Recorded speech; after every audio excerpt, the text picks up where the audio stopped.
A further $100 million comes online to support fire-affected Victorian communities recover. Joining me live now to discuss this is Emergency Management Minister Kristy McBain. Minister, thanks for your time this afternoon on Sky News. And let's start with your response to the current situation on the ground in Victoria, but also up north as well. Of course, we've got a flood situation up there too.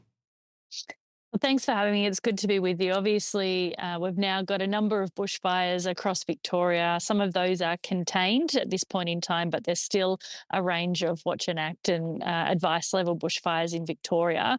And at the same time, obviously, we had a series of monsoonal floods in northwest Queensland and then tropical cyclone Koji, which developed and made landfall between Ayr and Bowen. And that's obviously creating more flooding in Claremont, for example, but it was also having a continued impact in northwest Queensland. So we'll be headed there tomorrow as well.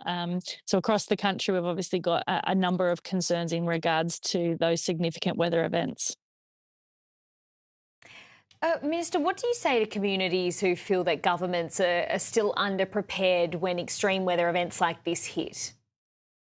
Oh, look, I don't think there's any level of underpreparedness. Obviously, we created the National Emergency Management Agency to look at how we can collaborate with states and territories and work more effectively with them. Every year we have a disaster preparedness summit. Ours was held in mid-September this year, and that brings in all of the emergency service agencies across the country to work with them and industry and war game out how we would act in this particular circumstance. But I think the weather events that you saw in Victoria on Friday, we had a catastrophic fire danger rating for most of the state. And when you have a danger rating like that, if we do have fire in our landscape, it means it's probably going to take off quickly. And with the extreme weather temperatures and the winds itself, very hard once a fire takes off. So it's really important, I think, that, that message of be prepared in local communities, of having a fire plan at your disposal, of making decisions early and communicating those with family and friends is critically important. We all play a role in this, our emergency service responders, our volunteers, but also our local community. We've all got to do our part when there is an event of this scale. Absolutely. And I mean, there's only so much the locals can do. I mean, not far from where you are at the moment in Castlemaine, Premier Jacinta Allen was heckled by angry locals. We've seen the vision. She wouldn't confront them. She instead went out a back road and hid. Do you understand locals' concerns about CFA funding, for example, and resourcing? Those are things that are on the government side of this, right? There's only so much that locals can do to be, as you say, prepared. Yeah, I don't think that was in Castlemaine today. I think that was yesterday in another part of the state. But, we understand communities are going through significant trauma at this point in time. I lived through a number of natural disasters in my own community, including the Black Summer. And, it's really difficult when these things happen in your local community and you're trying your best to work with the resources that you have. But on that day, there were over 100 fires across Victoria. There were reinforcements already in place from the New South Wales RFS and as well as the South Australian firefighting community. We had a range of our national aerial firefighting fleet in place already in Victoria on Friday.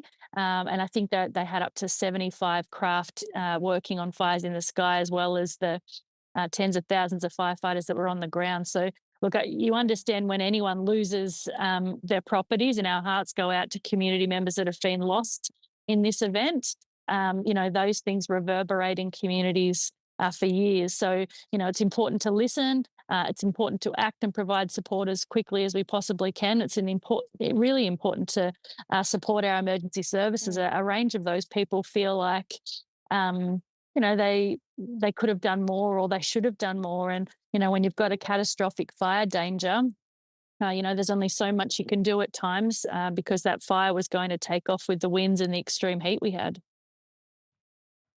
You mentioned there, Minister, that an important part of this is listening. The Premier, as I said before, didn't listen to those angry locals. It doesn't matter whether it was in Castlemaine or wherever it was. We've seen the vision and they weren't happy. They were referencing concerns about resourcing, about funding. They were valid concerns from people who are living through this. And yes, they're angry at the moment.